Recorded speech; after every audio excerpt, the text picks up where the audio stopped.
Flat blade installation video tutorial. Step 1. Tear open the package and arrange the materials. The second step is to take out the upper rail as shown. With the notch facing down, place the side rail in the direction shown in the figure. Put the upper rail into the groove of the side rail. Keep the top surface flush. Take the self-tapping screw from the side of the side rail. Use a pistol drill. Lock the self-tapping screw into the reserved hole.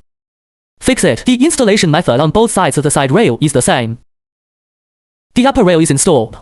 Next, rotate it 360 degrees. Install the bottom rail. Take the bottom rail and its groove as shown. It should correspond to the stainless steel furniture on both sides. The stainless steel furniture can fit into the track slot. Insert the bottom rail into the side rail grooves. Keep the top surface flush. Same as the upper rail installation method. Fix it with self-tapping screws from both sides. Install the side rail with the motor close to the column. Install the motor wire and pass through the hole in the diagram. Connect with the wires reserved on the column. Wrap it with electrical tape and then push the excess wires back into the pillar cavity. Take a 24-volt power supply and power the louver motor to make the stainless steel furniture on the side rail in a fully open state. Note that strong electricity should not be used in this step.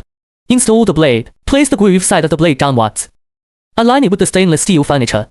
Push the blade into the stainless steel furniture until the stainless steel furniture is fully snapped into the blade groove. The blade is installed. Next, install all the blades one by one. After installing all the blades, place the louvers in the pavilion frame to be installed. From the hole reserved on the side of the side rail, fix the side rail to the pillar with self-tapping screws. Finally, from the inside of the upper rail, fix the upper rail to the pavilion trough with screw. The installation of the louvers is completed.